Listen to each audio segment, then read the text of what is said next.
എബ്രായർ അധ്യായം 6. അതുകൊണ്ട് നിർജീവ പ്രവൃത്തികളിൽ നിന്നുള്ള മാനസാന്തരം, ദൈവത്തിലുള്ള വിശ്വാസം, സ്നാനങ്ങളെപ്പറ്റിയുള്ള ഉപദേശം, കൈവെപ്പ്, മരിച്ചവരുടെ പുനരുത്ഥാനം, നിത്യശിക്ഷാവിധി എന്നിങ്ങനെയുള്ള അടിസ്ഥാനം പിന്നെയും ഇടാതെ ക്രിസ്തുവിനെക്കുറിച്ചുള്ള പ്രാഥമിക പാഠങ്ങൾ വിട്ട് പരിജ്ഞാനപൂർണതയിലേക്ക് വളരുവാൻ നമുക്ക് ഉത്സാഹിക്കാം. ദൈവം അനുവദിച്ചാൽ നാം അത് ചെയ്യും. ഒരിക്കൽ പ്രകാശനം ലഭിച്ച് സ്വർഗീയ ദാനം ആസ്വദിക്കുകയും പരിശുദ്ധാത്മാവിൽ ഓഹരിക്കാരാവുകയും ദൈവവചനത്തിന്റെ നന്മയും വരുവാനുള്ള ലോകത്തിന്റെ ശക്തിയും അനുഭവിച്ചറിയുകയും ചെയ്തിട്ടുള്ളവർ വിശ്വാസത്തിൽ നിന്ന് വീണുപോയാൽ അവരെ വീണ്ടും മാനസാന്തരത്തിലേക്ക് മടക്കിക്കൊണ്ടുവരുവാൻ സാധ്യമല്ല. കാരണം അവർ തങ്ങൾക്ക് തന്നെ ദൈവപുത്രനെ വീണ്ടും ക്രൂശിക്കുകയും പരസ്യമായി അപഹാസ്യനാക്കുകയും ചെയ്യുന്നു. കൂടെ കൂടെ പെയ്യുന്ന മഴ കുടിച്ച് ഭൂമി കൃഷി ചെയ്യുന്നവർക്ക് പ്രയോജനമുള്ള വിളവ് പുറപ്പെടുവിക്കുന്നുവെങ്കിൽ ദൈവാനുഗ്രഹം പ്രാപിക്കുന്നു. മുള്ളും ഞെരിഞ്ഞിലും മുളപ്പിക്കുന്നുവെങ്കിലോ അത് കൊളരുതാത്തതും ശാപഗ്രസ്തവുമാണ്. അത് ഒടുവിൽ അഗ്നിക്കിരയാകും.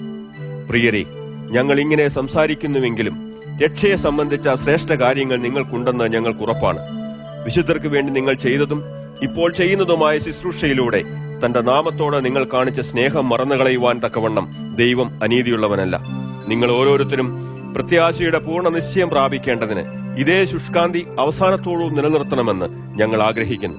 അങ്ങനെ നിങ്ങൾ മന്ദതയുള്ളവരാകാതെ വിശ്വാസത്താലും ദീർഘക്ഷമയാലും വാഗ്ദാനങ്ങൾ അവകാശമാക്കുന്നവരുടെ അനുകാരികൾ ആകും. ദൈവം അബ്രഹാമിനോട് വാഗ്ദാനം ചെയ്തപ്പോൾ തന്നെക്കാൾ വലിയവനെ കൊണ്ട് സത്യം ചെയ്യുവാനില്ലാത്തത് മൂലം തന്നെ കൊണ്ട് തന്നെ സത്യം ചെയ്തു. ഞാൻ നിന്നെ നിശ്ചയമായും അനുഗ്രഹിച്ചു വർദ്ധിപ്പിക്കും എന്ന് അരുളി ചെയ്തു. അങ്ങനെ അബ്രഹാം ദീർഘക്ഷമയോടെ കാത്തിരുന്ന് വാഗ്ദത്ത പൂർത്തി പ്രാപിച്ചു. തങ്ങളെക്കാൾ വലിയവരെ കൊണ്ടാണ് മനുഷ്യർ സത്യം ചെയ്യുന്നത്. അത് വാഗ്ദാനത്തെ ഉറപ്പിക്കുകയും എല്ലാ തർക്കത്തിനും തീർപ്പ് വരുത്തുകയും ചെയ്യുന്നു. തന്റെ ഉദ്ദേശ്യം മാറ്റമില്ലാത്തതെന്ന് വാഗ്ദാനത്തിന്റെ അവകാശികൾക്ക് തെളിയിച്ചു കൊടുക്കാൻ ആഗ്രഹിച്ചിട്ട് ദൈവം അതിനെ സത്യം ചെയ്ത് ഉറപ്പിച്ചു. മാറ്റം വരാത്ത ഈ രണ്ട് കാര്യങ്ങളിലും ദൈവത്തിന്റെ വാക്ക് വ്യാജമായി തീരുക സാധ്യമല്ല. നമ്മുടെ മുമ്പിൽ വെച്ചിട്ടുള്ള പ്രത്യാശ മുറുകെ പിടിക്കുവാൻ അഭയം തേടി ഓടിവന്ന നാം ഇവയിലൂടെ ശക്തിയായ ധൈര്യം പ്രാപിക്കുന്നു. ഈ പ്രത്യാശ നമുക്ക് ആത്മാവിന്റെ ദൃഢവും ഭദ്രവുമായ ഒരു നങ്കൂരം തന്നെ. അത് നമ്മെ തിരശ്ശീലയ്ക്ക് അകത്തേക്ക് പ്രവേശിപ്പിക്കുന്നു.